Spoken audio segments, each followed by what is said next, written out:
berbicara berdiri atas dirinya pribadi, ya sah-sah saja. Kalau misalnya minta keadilan, berjuang untuk keadilan, ya harusnya dari pihak pelapor pun kan butuh keadilan, kan sama-sama rakyat. Halo, Messi-nya kata Anil. Messi, kalau sebelumnya Nikita Mirzani bikin gebrakan dengan mendatangi Komisi Yudisial bersama Rieke Diah Pitaloka untuk meminta gawalan atas proses hukum yang diduga ada kejanggalan, kubu Reza Gladys sang seteru juga nggak mau kalah nih. Melalui kuasa hukumnya Julianus Sembiring, kubu Reza Gladys kasih reaksi tanggapan yang menohok banget. Bukan cuma disebut oleh Julianus Rieke melanggar kode etik, tapi bahkan dalam wawancara Zoom-nya bersama awak media, Julianus merasa Rieke Diah Pitaloka nggak berkompeten. Aduh, maksudnya gimana? Apakah ini bentuk kepanikan atau apa ya, Besti? Lalu RG sendiri tahu nggak ya soal gegernya gebrakan Nikita bersama keluarga dan tim kuasa hukumnya yang didampingi RDP udah ke Komisi Yudisial? Kalau kita ikuti apa yang rekan-rekan media sampai pertanyakan kepada saya. Tapi selagi Bu Rieke Diah Pitaloka berbicara berdiri atas dirinya pribadi, ya sah-sah saja. Tapi kalau atas Komisi 13 DPR RI, saya pikir adalah pelanggaran, ya. Melanggar atau tidak paham tentang Undang-Undang 13 tahun 2019 tentang perubahan ketiga Undang-Undang 17 tahun 2014. Saya pikir itu. Bisa dibilang berarti kurang berkompeten ya, Bang? Ya. Jadi seperti yang saya sampaikan tadi bahwa Komisi 13 itu membidangi tentang soal saksi korban, kemudian tentang HAM-nya, reformasi regulasi. Ya, jadi artinya kalau kita berbicara mitra kerjanya, tentu itu tentang soal di LPSK, kemudian Komnas HAM, ya. Jadi tidak ada kaitannya dengan Menkumham maupun Komisi Yudisial. Jadi kompetennya itu tidak, itu melanggar aturan. Saya juga kurang tahu ya, apakah Dr. Reza mengetahui adanya pihak dari Nikita Mirzani ini ada melaporkan ke Komisi Yudisial terhadap hakim. Saya kurang tahu karena memang saya sudah hampir kurang lebih 1 bulan di Medan dan memang kami ada beberapa kali berkomunikasi, tetapi tidak terhadap hal-hal yang seperti itu. Ini lebih kepada tentang apa yang sedang kami tangani di dalam gugatan perbuatan melawan hukum yang diajukan oleh Nikita.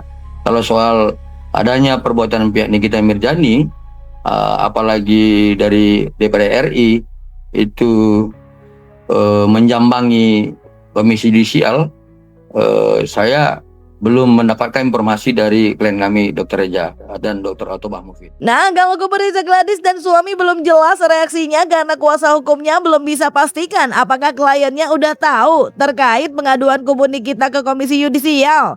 Hal berbeda justru terlihat jelas dari kubu Nikita yang bahkan udah mulai melangkah lagi. Menurut Usman dan Gali kuasa hukum Nikita, bahkan pengaduannya ke Komisi Yudisial akan segera memasuki tahap pemanggilan untuk pemeriksaan. Hal itu pun membuat kubu Nikita berterima kasih atas dampingan dari RDP. Terlebih dalam pengaduannya juga termasuk terkait hakim yang diduga melanggar kode etik. Terkait pemutaran bukti dari kubu Nikita yang disebut Usman mendapat pelanggaran dari hakim karena RG tak menggunakan hijab, padahal bukti tersebut cukup krusial.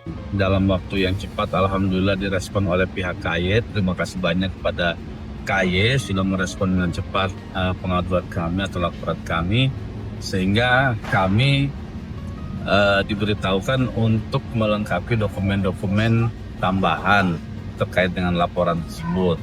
Nah, kemudian nanti setelah ini dari pihak KY akan melakukan pemanggilan atau pemeriksaan terhadap kami ya sebagai pihak kuasa hukum yang membuat pengaduan. Saya dan Bang Gali sama tim pengacara yang lain nanti akan diperiksa oleh pihak KY untuk didengar keterangannya terkait dengan laporan. Kita sudah buat di tanggal 11. Ya, di tanggal 11 Mei kami membuat laporan itu yang pada saat itu juga didampingi oleh Bu Rieke ya. Nah, beliau juga alhamdulillah kami bersyukur mungkin karena dengan adanya bantuan beliau makanya pengaduan kami, laporan kami ini cepat ditanggapi. Ya, jadi kalau kemudian kita berbicara soal Komisi 13, sebagaimana yang saya sampaikan tadi soal Komnas HAM, soal imigrasi, soal saksi dan korban.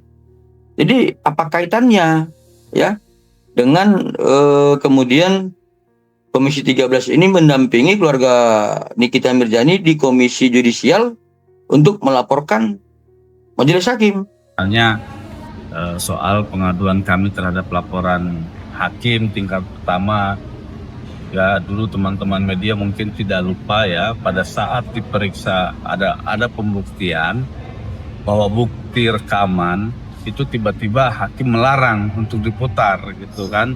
Nah sementara itu adalah bagian dari bukti, apapun isinya waktu itu disampaikan karena ini tidak memakai hijab. Gak persoalan itu memakai hijab dan itu dalam kamar, mau di dalam toilet juga nggak apa-apa. Kalau itu bukti sampaikan, berikan penjelasan yang terang gitu.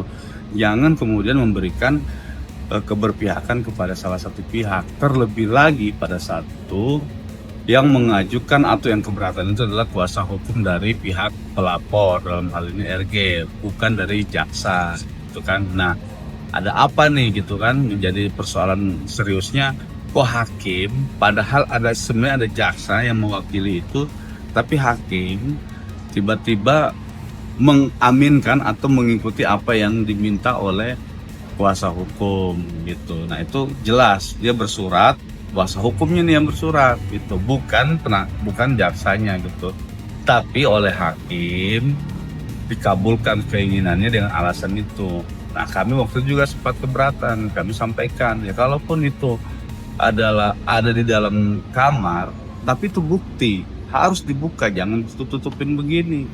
Tapi tetap hakim menganggap bahwa hari itu tidak bisa diputar buktinya dan lain sebagainya, sehingga menurut kami itu adalah salah satu konteks dari pelanggaran kode etik itu sendiri. Nah, nggak cuma pemeriksaan terhadap kuasa hukum dan pengaduan terhadap hakim dalam persidangannya. Sang wanita Amazon Nikita Mirzani pun disebut Usman bahkan berpeluang besar untuk ikut diperiksa loh Besti, terkait dugaan ketidakseimbangan perlakuan jaksa kepadanya.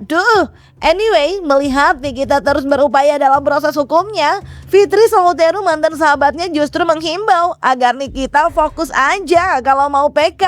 Lantaran hal itu adalah upaya hukumnya yang terakhir. Kalau soal hakim yang diadukan, Fitri berharap Nikita sebaiknya lebih mengingat tentang kesalahan dan resiko. Kemungkinan ada besar, bukan malah kemungkinan, mungkin besar dia bahkan nanti akan diperiksa ya oleh pihak KS sendiri, karena apakah benar itu dia selaku prinsipal pada saat itu mendapat perlakuan yang tidak seimbang dengan jaksa pada saat itu begitu. Nah, Nikita Mirzani pada waktu bersidang apakah benar selalu diperlakukan jaksa selalu diperlakukan istimewa, dan Nikita Mirzani atau kami sebagai penasihat hukumnya selalu diperlakukan timpang ya, atau tidak berimbang dengan apa yang disampaikan oleh hakim. Sudahlah ya, aku sih cuman boleh dengar nggak kali ini? Kalau misalnya kita itu punya salah, jangan suka cari-cari salah, gitu kan? Sebaiknya sering-sering bercermin. Nanti kalau misalnya dari kubunya juga yang punya fakta, sebetulnya yang melakukan kesalahan itu siapa sih? Sebetulnya yang melakukan kecurangan itu siapa sih? Nanti kalau dari kubunya, kita bikin kubu nih ya, kalau kubunya yang dituduh ini itu mereka punya barang bukti, nanti digemparkan sama mereka kan jadi repot. Menurut saya bijaknya ya sudah, ini kan sudah ada regulasi yang benar. Sudah misalnya lapor kemana. Faktanya sekarang udah beberapa kali persidangan keputusannya seperti itu. Itu aja yang dipegang. Ini menurut pendapat saya ya, kalau misalnya mau melakukan satu kali lagi haknya PK, ya sudah fokus aja di masalah PK-nya.